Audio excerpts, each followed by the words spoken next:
Geoholic. Much better. It's just the way things go. Yeah, here we go for the 100th time. Hand grenade pins. 221st time. Throw them up and let something shine. Going out of my fucking mind. Filthy mouth, no excuse. Find a new place to hang this noose. String me up from atop these roofs. Tie it tight so I won't get loose. Truth is you can stop and stare. There it is. I love this song. Good stuff right there. Good stuff. Yeah. Good choice. Good choice. Here we are.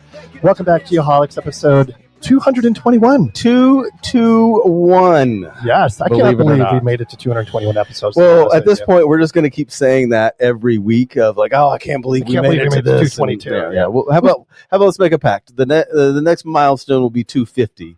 And then we'll reflect on it. Fair enough. From then on, we're just going to keep going. It'll be half a year from now, but I can wait. Sometime next year. All right. Couple things we got to update people on. Some events coming up. Want to make sure we mention. Women's Survey Summit is coming up August 1st through the 4th in Pittsburgh this year. That's right. Yeah. To find out more, go to futuresurveyors.com. Are we doing something for the that? The Geoholics will be awarding a what should we call this? A scholarship. Yeah. Scholarship for somebody to attend that event. Yes. So to find out more, stay tuned to our social media because we are going to be releasing the details. It'll just be a short essay that you have to write. Yeah. Tell us why you think you should go. The second year in a row we've done this, right? Yeah. Super successful last year. It was great. Made a new friend as a result too. Yeah, that's right. Still a friend. Yep. Another event I want to make sure I mention, the 2024 Field Crew Olympics. Ooh. Yes. Our good friend, Ben Shinneberry. That's right. Posted something about this. That is July 26th, so it's right around the corner. That's the guy that brought us this bottle, right? He did bring us that bottle, indeed. Yeah. And it is being sponsored by the Kentucky Association of Professional Surveyors. To find out more about that, go to KAPS1, that's KAPS, the number 1.com. Yeah. Cool. And other than that, what's new with you? I always say not a whole lot, but I'm not doing it this week. Man, there's a lot going on. It is for everything's aligning where people are going on vacation as they should. It's the summer. Yep. And man, business is just going crazy. I mean, it's just flowing in like crazy. Yep. New opportunities, setting revenue and margin records and all kinds of great stuff. Like it's really an exciting time. That's amazing. Yeah. Hey, what about you? You just got in from a little trip again? I did. Yeah. I spent the weekend in Pine, which was nice. We actually drove back Monday night and then I left Tuesday morning, first flight out to California for a business trip. Did a great presentation on Wednesday that I'm super excited about and hopefully we get selected on. And just had a really, really good time all around. Got to see some folks that I haven't seen in a while. Quick flight attendant story for you. Oh, I love these. You're going to love this. And our guest probably will too, because I'm assuming he flies a fair amount. So my good friend Duffy. And boss. We know and love. Yep. He and I were sitting at a hotel bar one evening. Shocker. And started making friends with a couple ladies next to us. And they were both flight attendants. And we were just talking about they've got to come up with a better way to board and deboard planes. Oh, man. It is the most mind-numbing process when it comes to traveling. And you know what she said? This is potentially a game-changing idea. She's like, we're thinking we're going to board from the back. Ooh. Because what's going to happen? Everybody's going to board from the back and go immediately to the front. Whereas if you board from the front, everybody gets on. And Why would they not board from the back and push it? Back. Yep. Interesting. And then deboard from the front. Not a bad idea, right? That's really not a bad idea. You think about it. I'm like, why isn't everybody doing that right now? Is the door not big enough back there? Or? I don't know. I have no idea. So that was good. And the other thing I want to mention, NBA draft. Did you watch it, Bill? What a freaking circus this has turned out to be. Well, it's just a different kind of draft. There's a different, way to prepare and progress players, and they go into different leagues, and the international guys are way more, it's crazy. They're younger, but more talented. It's a different kind of draft than it was 20 years ago, where just the best college guys go. Yeah. It's completely different. And I think this has changed recently, but now kids can make themselves eligible for the NBA draft after their freshman year. So half of the kids getting drafted were freshmen in college. They're showing them and they're coming up and they look like they're freaking 12 years old. But it's turning into, how baseball does it, where they draft a guy and then shove him into their Put him in program, and then 3 years later he's going to be a stud. That's how that's because now there's G League and there's development leagues and there's multiple levels. So that's the identify the talent early, get them in the program, and that's how they've been successful. And the last thing I'm going to say about it is I have no idea who tells these kids what to wear. And thinks and tells them that appearance looks really good. I'm like, what in the hell is happening? I mean, it just confirmed why I'm not an NBA fan. I'm an NBA fan despite the terrible outfits. Fair enough. All right. Tell us about that opening number. All right. That was a band called Linkin Park, a song called Bleed It Out. A little bit about these guys. Linkin Park is an American rock band from Aurora, right? Aurora Hills, California. Aurora Hills. Yep. The band's current lineup comprises vocalist, rhythm guitarist, keyboardist Mike Shenandoah, lead guitarist Brad Delson, bassist Dave Farrell, DJ Joe Hahn, and drummer Rob Burden, all of whom are founding members. And former members, vocalist Mark Wakefield and Chester Bennington, tragically passed away in 2017. Really sad story. They formed in 1996. Linkin Park rose to international fame with their debut studio album, Hybrid Theory, released in 2000, and became certified diamond. They're among the best-selling bands of the 21st century and the world's best-selling music artist. Best-selling. Amazing. Yeah. 100 million records worldwide. Yeah, crazy, right? Yeah. If we can get 100 million listeners, I think we'd be onto something. Maybe we might have something there. We might be able to quit our full-time jobs if that happens. Maybe just slip into a 1099 consulting position and then maybe focus a little more on the show. Let's manifest this. Let's do it. Okay. The first step, get it out there. Yeah, but we just did. All right. So I'm going to preface this by saying that producer Sean here put this evening's show together. I did. Normally it's my job to do that. I know. I had no time to do it this week. So producer Sean stepped up and said, you know what? I will love to do that for you, Kent. I did say that. Yep. Those words exactly. So if things go completely sideways, I knew there was a disclaimer coming at some point. All right. So I think we're in the David Evans and Associates. We are. Yes. Studio. Yes, that's what those it's words not say. the highlighted one, but I think I know what you meant. Would you just keep going? At David Evans, they join their clients to make a positive difference. DEA is a recognized leader in the design and management of complex transportation, land development, water resources, and energy projects nationwide. They combine the talents of engineers, surveyors, planners, hydrographers, always mess that one up, landscape architects, and natural resources scientists to provide their clients access to a complete range of services. DEA is consistently ranked among Engineering News Record's top 100 peer design firms in the U.S. and among leaders in many of their local markets. To find out more, visit DEAINC.com. Great company. Really good place to work. I can tell you that from experience. Right. Is this you? This is me. No. Oh, this is you. Okay. Next up, we have the Geomax Weekly Service Pro Tip. To find out more about Geomax, simply go to geomax-positioning.com. All right. Short one, but I like this. It's good. All right. So here we go. Success isn't a result of spontaneous combustion. You must set yourself on fire. Yes, I would agree with that. I like the visual that comes with that of the me running around on fire, or a little bit of that, yeah. Like that? But the idea of it just doesn't happen. You got to go out and get it. None of this perseverance and perspiration kind of shit. But I mean, that's what it takes. Is basically the equivalent of setting yourself on fire to be successful. Yeah. Speaking of perspiration, it is hotter than shit in Phoenix right now. Shit. This is a miserable time. Well, I mean, the good news is there's like the monsoons, which makes it humid in the mornings. The monsoon's great. It rains a little bit, but man, like the only break you have is early in the morning. Yes. And then when you go out, it's 5 a.m. and it is like 60% humidity. I am not enjoying living in Phoenix right now. It's tough. It's tough. Yeah. And it's got to be bad if you say it's tough. Yeah. You're the guy that likes I can usually handle it, but man, you add the humidity. I feel like I'm in the South again. It's just, All right. Let's keep going. I am a little bit concerned about this portion of the show, but I think we can pull it off. Why is that? This is the GeoSearch Career Corner. Okay. What do we got going here? We're going to tag team this, right? Yeah. So we actually are going to talk about an opportunity that GeoSearch has available. Yep. You want me to start it?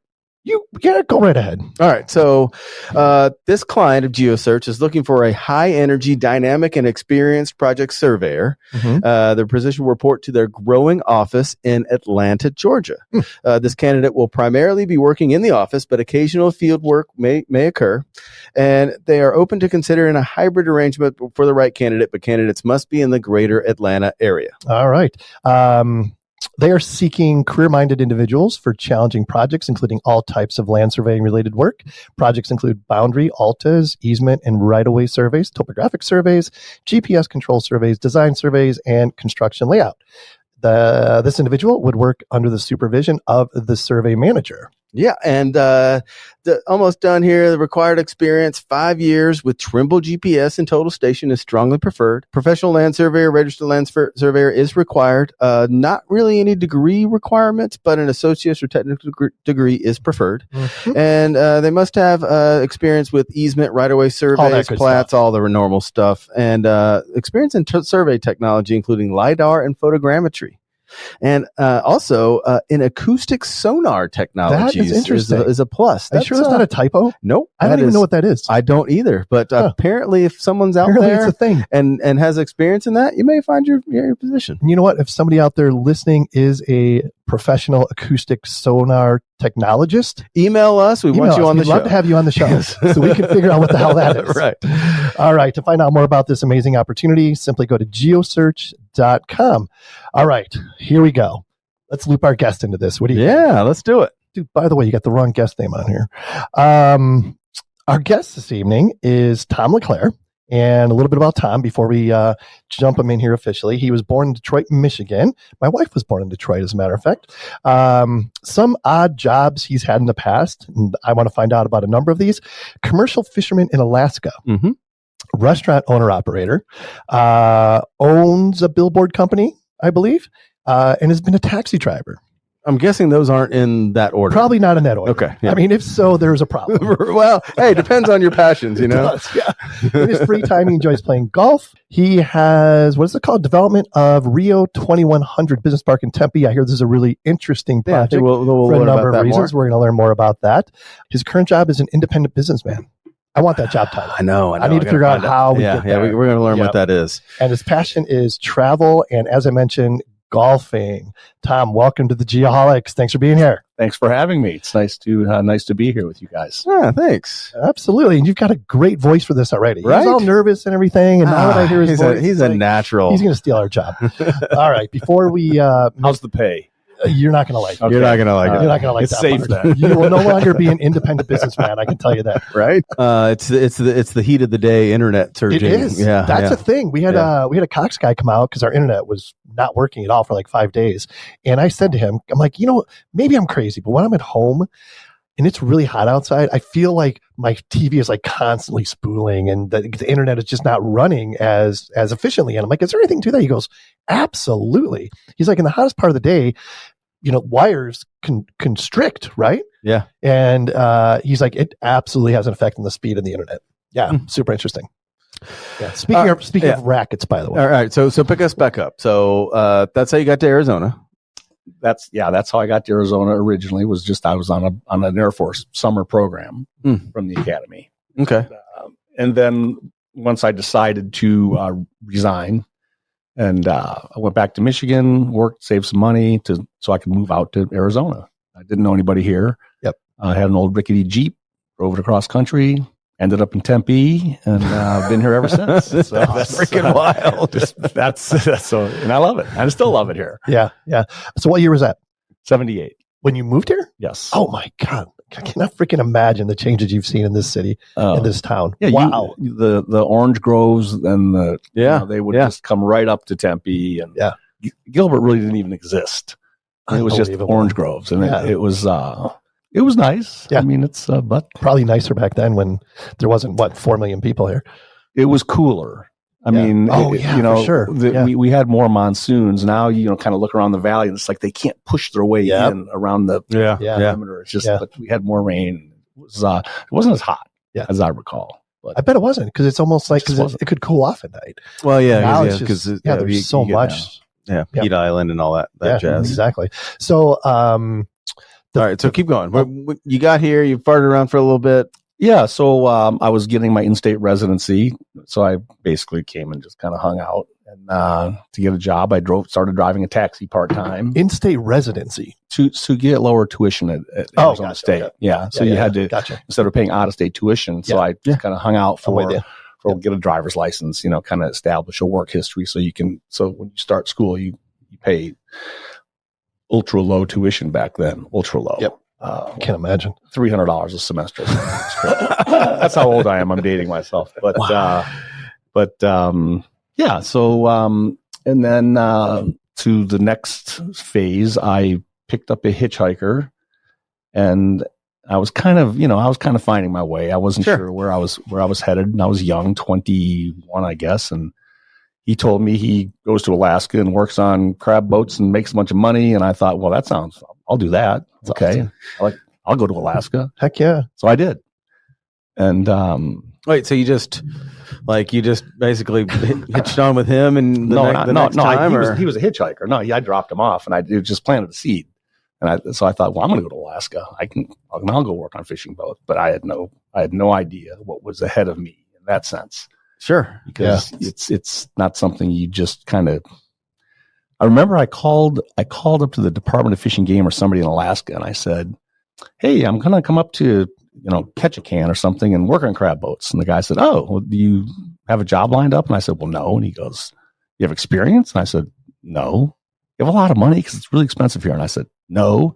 And he said, you shouldn't come. That's what he said. That's awesome. And I went, off I went. So I eventually got there. I went to Seattle first and beat the docks, as they call it. Walked up and down the docks asking boats that were gearing up for the fishing season. Oh, yeah. Need a deckhand. They're all the same thing. Have experience. Yeah. But it was persistent. I was like every day with my backpack. Yep. Kind of sleeping where I could sleep. How old were you? This would have been 20, almost 22. That's awesome.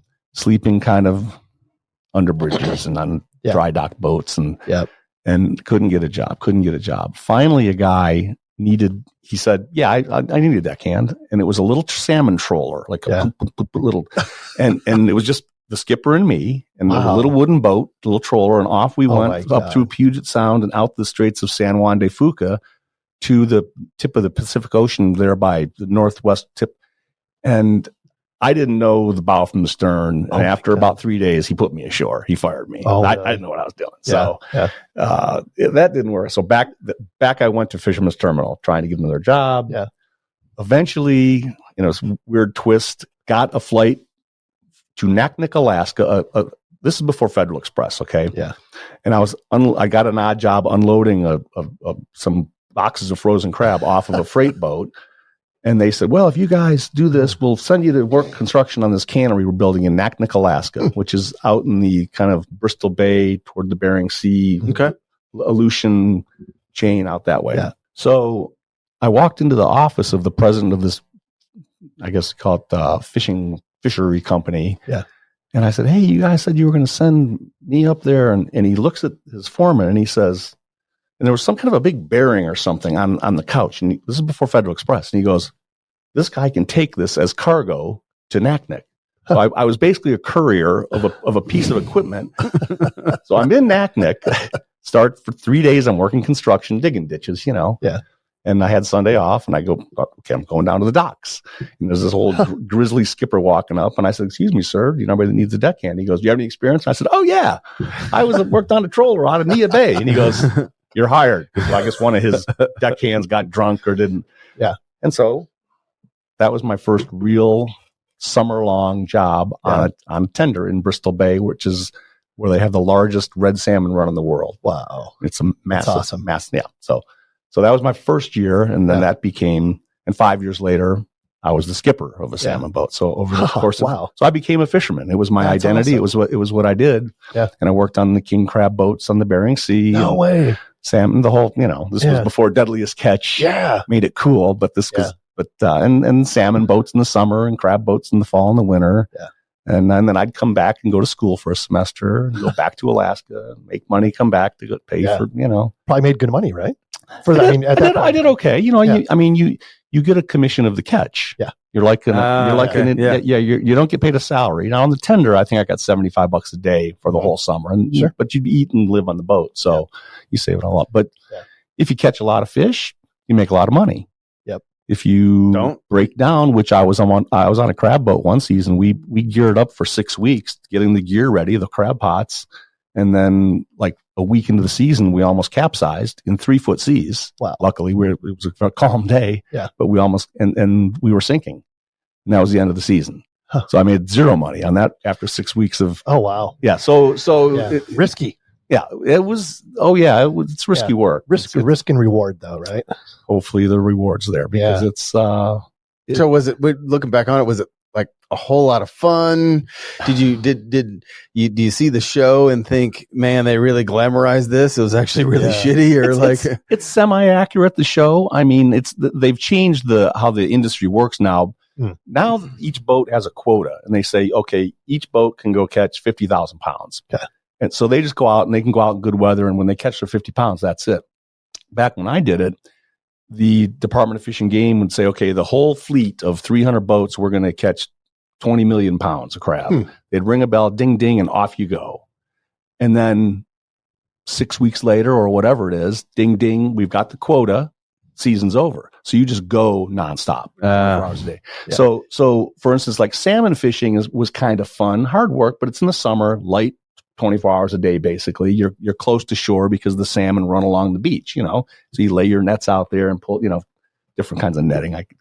But crab fishing, you've seen it, the big pots. It's pretty monotonous. It looks like it. Throw them over. Yeah, make a loop, right? And pick them up, and if there's crab, you rebait it, you dump it back. And if there's no crab, you stack it on the deck, and that can get hairy. You're out there rolling around in 20, 30-foot seas, and you're 200 miles from land, and it's dark because it's fall and winter. So now it's only light 4 hours a day. Yeah. But I would describe crab fishing as if you could be bored and terrified in the exact same instant, that's crab fishing. Oh, no, thank you. Yeah. So what was your takeaway from that experience?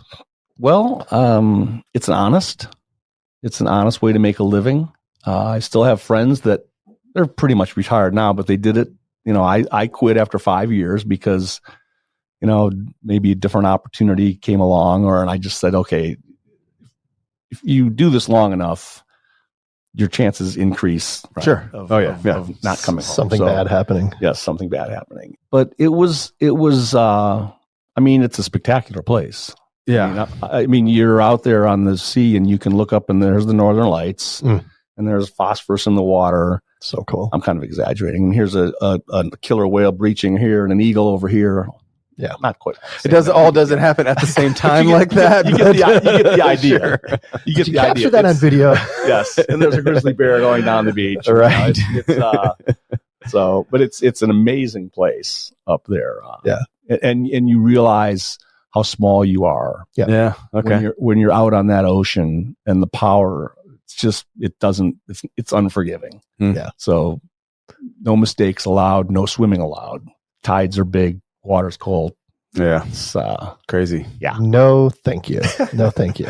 So would you say there's something to the Midwest work ethic? I think so. I mean, it was a different time. I think, when you're a kid back there, you have the paper route. Yeah. You kind of try to make a buck, and that's just the values and the time. It seems like, and I don't mean to be critical of a generation, but it seems like a lot of younger people, they want to start out as CEO. Yeah. And it doesn't work that way. It's a grind. It's a marathon race, and you build slowly. Yeah. This portion of the program is brought to you by Carlson Software. Founded in 1983. I think I've been using them since 1983-ish. Carlson Software is a privately owned international market leader in CAD design software, field data collection, laser measurement, and machine control products for the civil engineering, surveying, GIS, construction, accident reconstruction, and mining industries worldwide, providing one source technology solutions for the entire project cycle. Carlson is headquartered in Maysville, Kentucky, USA. I have been there, to be honest with you, with branch offices in Boston, Massachusetts, the Netherlands, Brisbane, Australia, Ottawa, Canada, and York, England, with resellers available across the globe. Carlson's culture is always on the forefront of adapting and developing new technologies into practical applications while remaining rooted in the down-to-earth industries they serve. Evaluation, development, and support. These key elements are the legs that Carlson stands on, and each of them is directly tied to the people providing. Carlson Software's renowned dedication to customer service is unique in the industry. To find out more, visit carlsonsw.com. Is there competition? Oh God, it's insane. Really? It's insane. I've heard. It seems like such a unique. I've heard city officials say they've never seen such a cutthroat business as the billboard. No way. Business.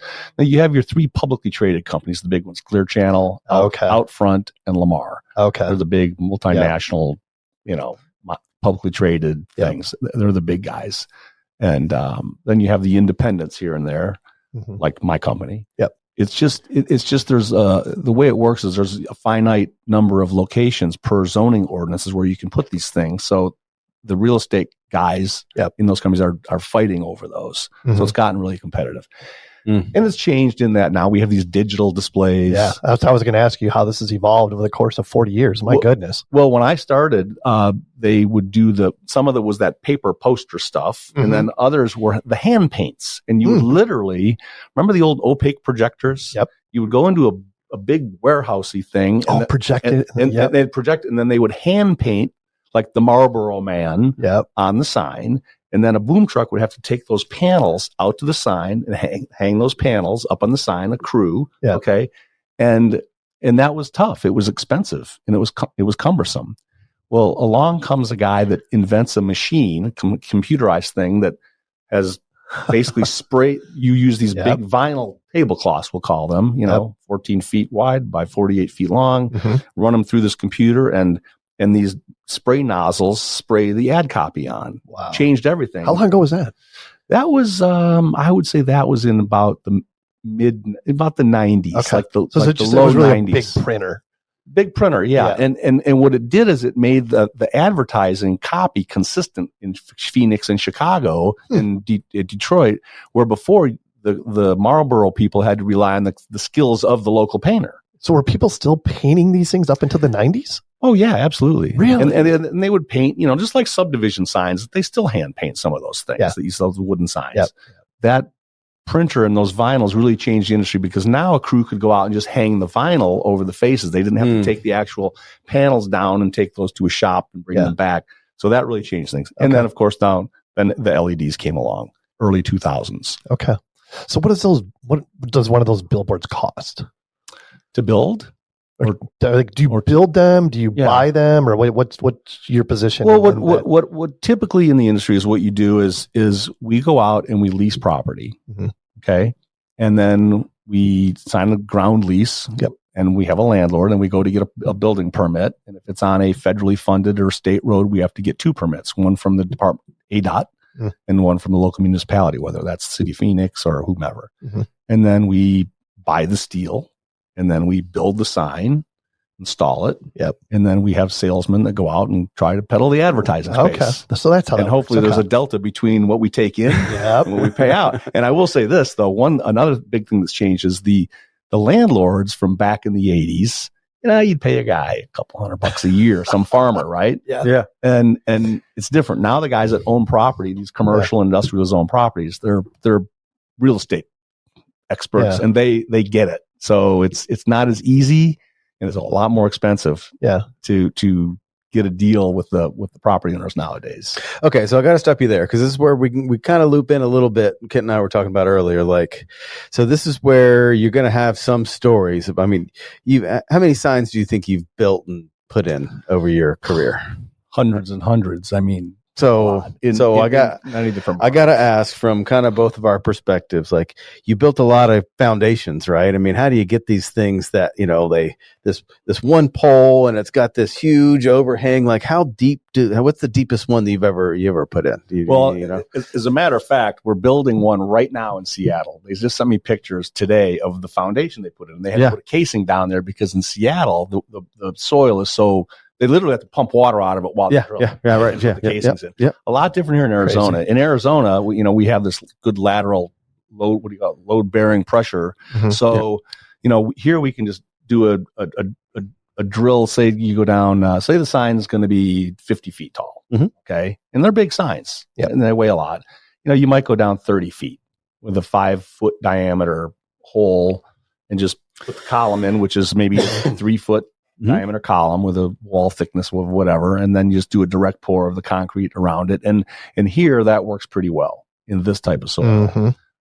Up in a place like Seattle, not so much. It's a lot more expensive and a lot harder just because of the you got to pump out the groundwater because obviously it's going to be there because you're basically at groundwater. yeah. Or I built one in the Bay Area where they had to pump some kind of a gooey substance into the hole to make the hole hold up so it wouldn't collapse. Mm-hmm. And then that had to be taken out and put into a tanker truck and taken to be disposed of, which costs. So it's different everywhere, but and then you could do cube footings. You can do the drill. Yeah, right. It just depends, but So the biggest, deepest you've ever been?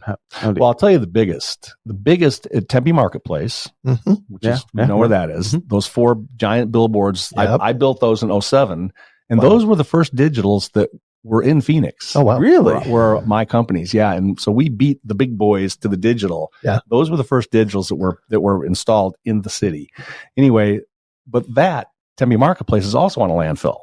Oh yeah, that's right. Yeah. So we started to dig, and it was like digging in kitty litter. Oh my gosh. The 1 cube footing that was supposed to take, call it 30 yards of concrete, took 220. It just kept collapsing. So it was like kept going. It was horrible. So that was the biggest. So those signs ain't going anywhere. But so I got to ask: have you ever put a sign in the wrong spot? Not because it's a surveyor's mistake. Don't blame it on the surveyor. Well, all right. So this is kind of a little different episode, but loop in a little bit of, how do you know where you're at? And a lot of times it's you're leasing a sliver here between this property and then the states. How do you find that little zone where you're allowed to put your spot? We do a lot of I think we've used your company, haven't we? Oh, of course. We do boundary surveys. We just did one in Seattle. I said, you guys need to go identify the property line so so the head of the sign is not hanging over the neighboring property. Right? Yeah, that too. So go and of course we have to do all the underground detection services so we don't hit something, and that's happened. I mean, it's happened a few times. In Vegas, once we were building one on Tropicana, and that sign's still up right at Tropicana and Colville. The Southwest Gas came out and said, "No, you're good to go." They pulled away, and they weren't a mile away. The driller starts, and he hits a gas line. Oh wow! Had to shut down the hotel. Nobody got hurt. No way. Nobody got hurt. But they had to evacuate the restaurant and the hotel. Wow! But we were in the clear because Southwest Gas came out. Gave you the go ahead, right? Exactly. So do you compete with cell companies for these lease areas? No, do you guys fight for the same? That's a different ordinance. That's a whole different thing. Okay. So no, we don't compete with them. Yeah. Interesting. Yeah. Yeah. So, where did the taxi driver fit into all this? Well, I was going to school and I was, out here and I just needed a job. I needed money. So I thought, I got a job driving a taxi and it was kind of part-time but it fit in, and I did it for a few years, driving those big old checker cabs. Remember those things, those giant tanks? Yep. No, Tom, I don't remember that. Okay, well, and I would drive at night. Sean only knows Lyft and Uber. Exactly. I would only drive at night because that's when the night people were out and it was fun. Oh, sure. I had a lot of fun. And if I had to study, I'd go wait in line at the airport. But, who needs that? Right. I would just kind of patrol the streets, and it was a fun job. Yeah. I've always said, if things go south, I'll just go drive a taxi. I mean, it was, and then one summer I was up in Alaska. I was in Anchorage, and the fishermen were on strike, so there was no fishing. Yeah. For 3 weeks I was in Anchorage. I drove a taxi at night in Anchorage, and that was kind of cool. Wow. It was fun, Yeah. Well, you get to meet so many interesting people. I can't imagine. You really do. Yeah. So how'd you buy a bar? Well, I didn't buy it. So I'd been in the billboard business now for 5 years. Now we're up to 90. I'd sold my company in Phoenix, and I went to Albuquerque. I had a no compete here. So I went to Albuquerque, built a bunch of signs over there, a bunch, meaning like 8, and sold those to 3M, because National 3M was in the business for a long time, sold those. And so I was living in Fountain Hills with my first wife, my 2 little kids, and some guys I knew from the local bar said, hey, we're going to open this bar. Now, this is out Fountain Hills Way, Northeast Scottsdale, in 1990, and it's brand new out there. And we're going to open this restaurant, and we bought this franchise called the Philadelphia Bar and Grill. You want to be a partner, a third partner? I said, yeah, I've never done that. Yeah, let's do it. I've never worked in a restaurant. Yeah. So we did, and the franchisor basically disappeared with our money. Oh, wow. One guy, like literally a week later, said, I don't want to do this anymore. And then the other, so it was me and one guy now. Oh. And I'm building a restaurant, and I've never worked in one. And it was called Philly. So I changed it. It was called Philly's Bar and Grill. Okay. Up at 92nd and Shea, where there was no competition. Yeah. There was nothing out there. There were like 2 little things, but it was exploding. So and back then is when you had those 10-foot satellite dishes. Yeah. So and people didn't have DirecTV yet. It didn't exist. Yeah. So on weekends, people from Iowa and Minnesota and Cleveland, they were hanging from the rafters to come in and watch their team, because we had these 5 giant dishes, and we could, we had that kind of market. Yeah. And it was great. Again, I had a lot of fun. Met my current wife there. Yeah. And it was, and I made good money. I mean, I was making money. Sure. So I opened a second one down at Scottsdale and McKellips. That Phillies is still there. That one's still there. Yes, been there. So I opened a second one. So I was the founder of that Phillies. Yeah. And instead of having one that was making money, now I had 2 that were breaking even. Oh, interesting. Yeah, it was like, okay, wait, this is back in the cash society. And so that's when I kind of, so after 5 years, kind of a 5-year pattern here, 5 years of fishing. Yeah. 5 years. After 5 years, I said, you know what, I'm out. And by that time, a lot of the Pima corridor was really building up. The 101 was being built. Okay. Yeah. And I remember like 8 restaurants, Applebee's, Chili's, a bunch of them. Yep. All opened within 6 months. So I knew it was going to, like, the numbers were going to. So I sold them both within a week of each other to different guys, different parties. And I went back in the billboard business. Basically, I was never out of it, but sure. I took a hiatus, and then I went back in the billboard business. So that was the bar story. Interesting. Yeah, but it was. I know. I already know where you're thinking, because. Yeah. It was hard because the staffing. Yeah. I mean, you could have a. Could you imagine trying to do it now? It's worse. I mean, it's a whole different world, and hiring. I mean, that realm of people that work in that industry are all great, and it's a lot of fun. But man, it is a different animal than it's like normal. It's so incestuous, it's weird. You would have like a server would say, well, you're on the schedule Friday night. And she'd say, well, can I have that off? I have a date or something. Yeah. Well, no, there's a Suns playoff game. I mean, we need all hands on deck here. Yeah. And then she would just quit and, get a job at Applebee's across the street. Yeah. So it was difficult. There were challenges in that sense, but, the first ghosting. Yeah. Right. Wow. All right. So you have you've done all the things, and now you're still own a billboard company, still putting billboards up, doing the thing, right? Mm-hmm. So as you look back, like what do you think the biggest challenge was along the way, or what was the biggest setback that you had to overcome? Besides your current project that we need to talk about. Yeah. We'll get to you in a second. I don't know. It's, I guess sounds like I got bored because I kept changing. Are you ADD? No, I'm not ADD. No? Well, because ADD is more like 5 minutes, not 5 years. Oh, that's why I'm ADD. I think that it's, and what I tell some of the young people that I know, it's okay to reinvent yourself. It's good. And I'll just get, not political per se, but I think one problem is if a person has a job and they want to become entrepreneurial and start a business, they literally can't leave the job because of health insurance. True. And that's a shame. Yep. And it's kind of sad that if we had just a basic national health care program, then people could people could explore and do more things and be it would more open creative. up doors. Absolutely. Yep. But people can't leave their job because they can't lose their health insurance. And that's kind of a shame where, I've always been, I guess looking back, I've never really had a job. I've always been an independent, even on the fishing boats. You're a crewman and you get paid a commission. Yeah. Have you ever had an annual salary? I never have. No. So interesting. Right? Never had one. I've never really thought about it. But have you ever had, well, I guess you did have a boss on that salmon boat. The skipper. Yeah. But you're an independent, and the season might last 6 weeks or 2 months, and then the season's over and you're off the boat and you go look for another job on another boat. Yeah. Over time, luckily in Alaska, I gained experience. Yeah. So people would say, "Hey, Tom, we have a job opening on this herring season."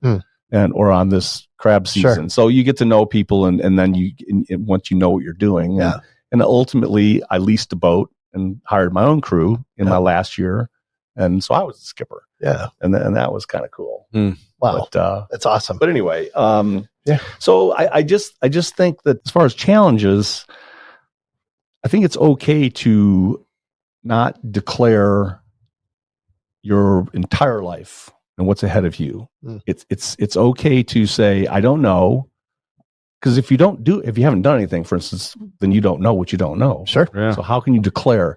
So it's not bad if a person says, I want to change careers. I think it's healthy and it's a good thing. It's kept my life pretty interesting because I learn new things. Yeah. And let's segue that into kind of one of the things we have in common, or we have this shared interest in barbers. You have the same barber. Don't need one. Don't need shampoo either. The list can go on and on of the benefits. Yes. But talk a little bit about how did you get into this project? We talked about it's in Tempe. You decided to buy some land, and then it kind of snowballed from there. Tell us a little bit about that. So back to the billboard. So we built these billboards on Tempe Marketplace. And at the time, Tempe didn't allow billboards, but we did a development agreement with the city. The Tempe Marketplace people had some political influence and they had some billboards we traded, whatever.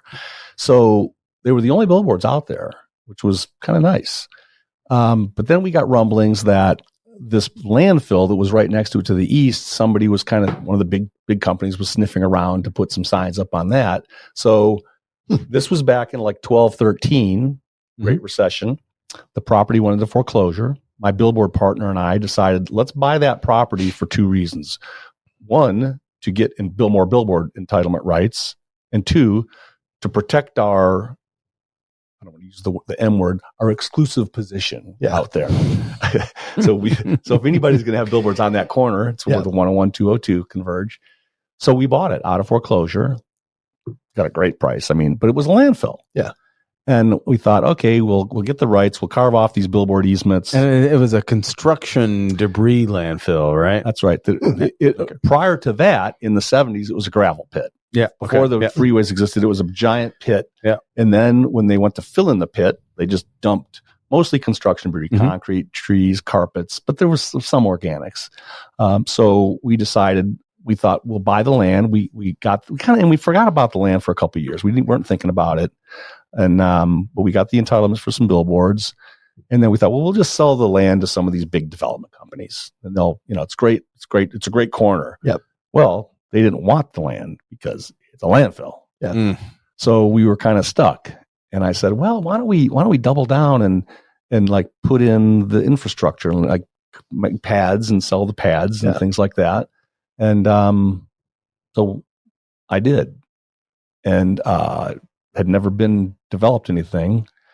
And you chose a construction landfill to be your first development intro into the world. Sean, you're not the first person that's made that comment. A little bit of hair on this deal. My comment was going to be when you put up those first billboards and you had all those problems. You're like, let's do more of that. I had fun. Not yet. Let's do that on a Remember much that one scale. that went from 2 yards of concrete to 200 yards? Let's do that again. Yeah. And this very morning, I was out there watching grout being pumped under one of my buildings because the building's sinking. Oh, okay. And it's been a nightmare, part of it. It's been an ongoing problem because we didn't engineer and build the buildings like we should have. I've learned now it's a little late, but it's costly. But so what we did is we hired some experts and a contractor who's well known and good, engineering firm who's good, geotechs. We put the property into the DEQ, Arizona Department of Environmental Quality, into a remediation project, voluntary remediation. So they were out there sampling, and we designed the infrastructure, the street with all the utilities. And it was a very learning experience. I've learned a lot about dirt, not enough apparently, but I've learned a lot about soil.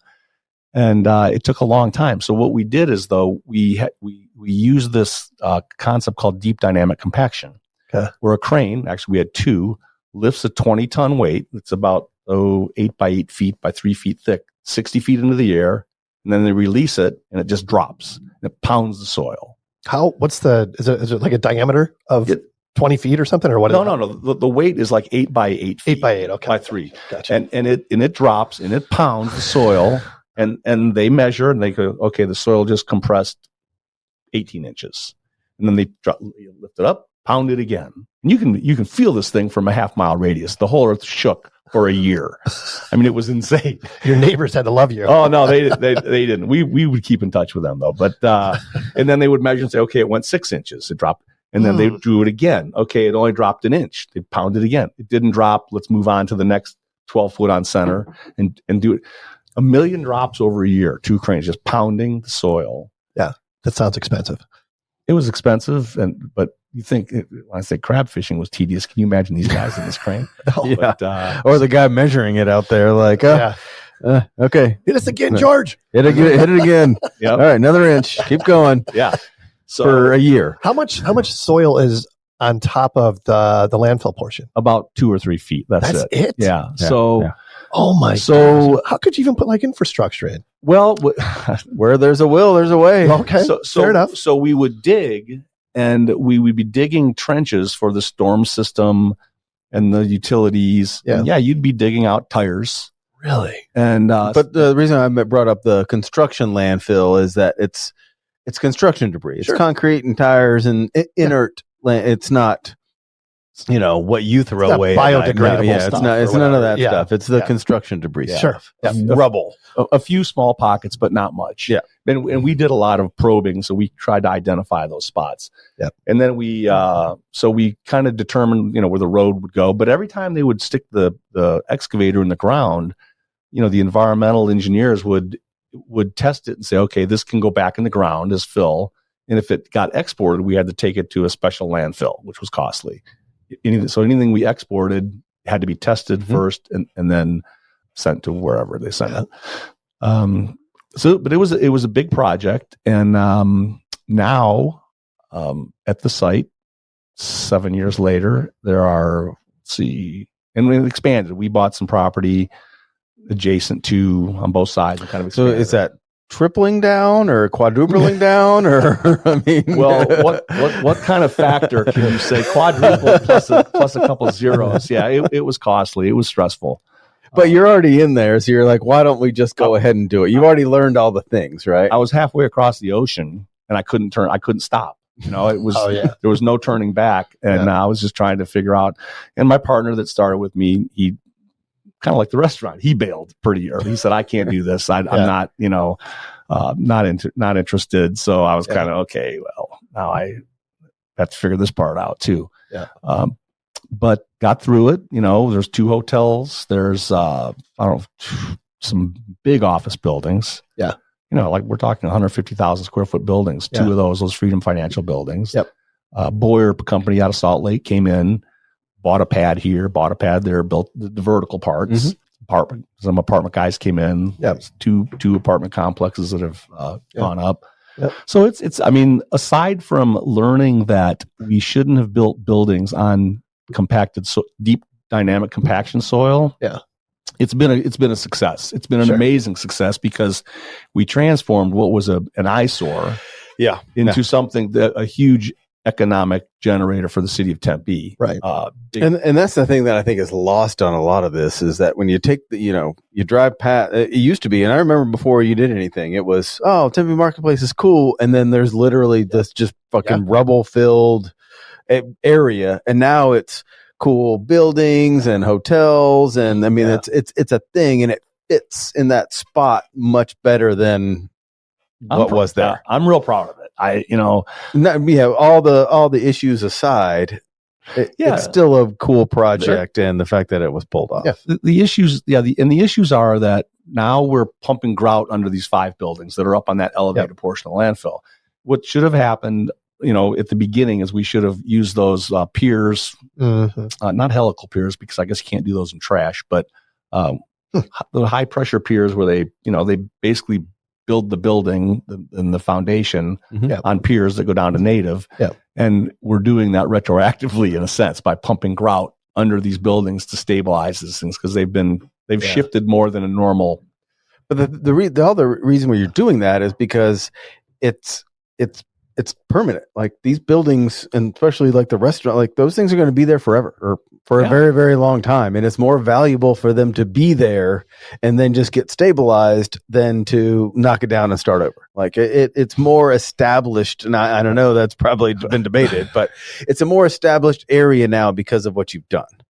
Is my point. Like if it was out in the boondocks, you wouldn't do this. It is in a great spot in a high traffic area where it makes sense to rehabilitate versus a tremendous amount has been invested in the buildings, prior to the subsidence. I mean, so to just condemn the building, that would be basically where I'm looking at this, like for instance, my retail building where Spanato's restaurant is in Daily Dose. That we're pumping underneath right now. I'm looking at it like, well, this just adds to the cost basis. Okay, instead of it costing X, it's X plus this grout. Sure. So, who's the manufacturer of that grout? It's just normal grout. I need a name. Cemex? Yeah. I'm going to buy stock in this company, is what I'm saying. There's one of 4 material suppliers that they're getting it from. It's basically sand and it's cement. They use a high pressure hose and they pump it in and they monitor the pressure as it fills these voids. And there's some big voids under there. Yeah. And that pressure dictates how much they are confident that it'll get in deeper and deeper. And eventually it'll just fill all up. It goes down into they drill these 6-inch diameter holes down to native, and they pump it in there, and it migrates out to the side and just fills all the gaps, and then hardens. So we've got a giant concrete block under this building, or we will in a few weeks. But hey there, Geoholics! Got to tell you about our friends at David Evans and Associates. At DEA, they join their clients to make a positive difference. DEA is a recognized leader in the design and management of complex transportation, land development, water resources, and energy projects nationwide. They combine the talents of engineers, surveyors, planners, hydrographers, landscape architects, and natural resource scientists to provide their clients access to a complete range of services. In addition to that, DEA's philosophy, core purpose, vision, and values strike a balance between freedom and responsibility, guidance and accountability, and economic progress and environmental stewardship.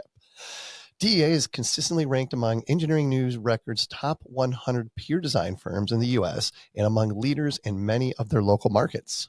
To find out more, visit www.deainc.com.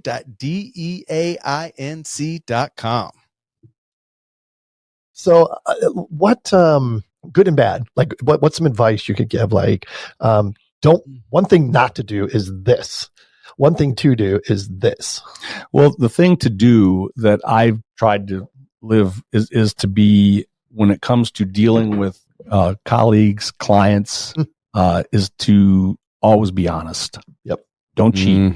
Don't cheat. We will not lie, cheat, or steal, nor tolerate those among us who do, the old honor code thing. But because it will come back to haunt you, and you can do 1,000 things right, and you do one thing wrong where you've cheated somebody, and that's all they remember. Yep. So you stay on the straight and narrow. Yep. And don't fudge paperwork, and don't cheat on your taxes, and don't. Oops. It's just that's kind of how I try to live, and and it makes it easier. Sure. You might not gain as much short-term profit or something like that, but you what you do is you do maintain a reputation that people want to do business with. Yep. And that's what I would say is to stay on the straight and narrow. Yep. So people, because 10 years from now, what you did 10 years ago, they'll remember. Yep. Good, bad, or otherwise. Yep. People don't forget. Sean, you're going to be proud of me at this interview presentation we did this past week. Yeah. One of my quotes was, one thing I've learned in my 33-year career is that people want to work with people they like. Ooh. People they trust. Oh, that sounds familiar. People they can rely on. That's right. And we are those people. Oh, man. Yeah. Good for you. But one of those, like, okay, but trust and rely on. They don't have to like you, but if they trust you and rely on you, they'll still, you can have personality conflicts or differences, but you'll still get the business if they trust and rely and know you're reliable. Huge. Absolutely huge. And be on time too. Don't be late. What's maybe that's it. What's the one thing you would tell a younger person? Don't do this. You said what they should do, but what's something they absolutely should not do? I guess the opposite of that. The opposite of that, sure. Try not to cut corners because same thing. It's kind of the opposite of being honest, right? No, I can see that. Yep. Yeah. Take chances, right?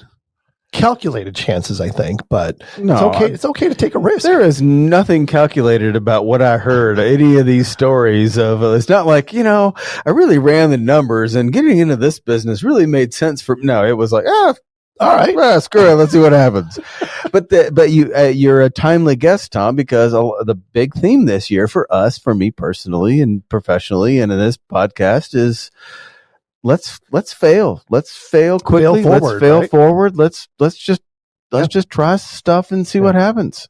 Because what's the worst that's going to happen? Exactly. Right. You can't be afraid of failure. And when you just believe in the success and you just keep pushing, things can happen.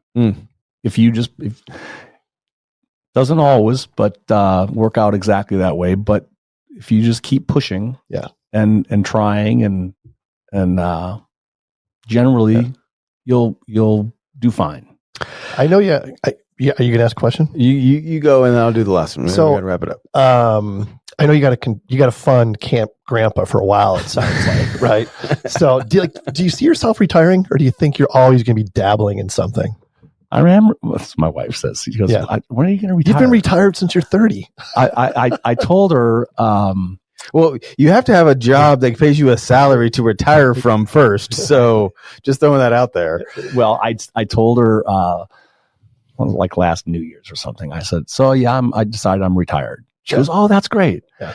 And she goes, I said, but, nothing's changing. I have to, I need some things. When you're retired, you need some hobbies, right? Yeah. So my hobby is, I have my billboard company that I manage. People call me and say, hey, Tom, what do you do about this? What do you do about? And, I have to manage this thing and, I answer the phone here, but those are hobbies now. See? Yeah. So I'm retired. There you go. Official. Love it. Yeah. You just reclassified what you had to hobbies, and exactly. I see what you did there. Yeah. Exactly. Because it is kind of fun. It's adventurous. Well, and then if it's fun, I'm sure there's some cliche quote out there that if it's fun, then it's not really a job, and it's not something you need to retire from. Yeah. Yeah. So one more before you finish up. Okay, go ahead. So what gets you out of bed in the morning? Ooh, it's a good one. My neighbors. Other than the need to pee. Yeah. And your wife. Yeah, right. She lets the dog out. The neighbor starts his car up. Because you do have the option just to sit there and fuck off all day. Right? That's where the discipline comes home.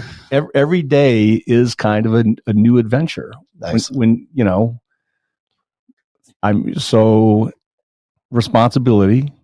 I get out of bed because I'm responsible to people, employees. I have family and I have responsibilities, but it's not a chore.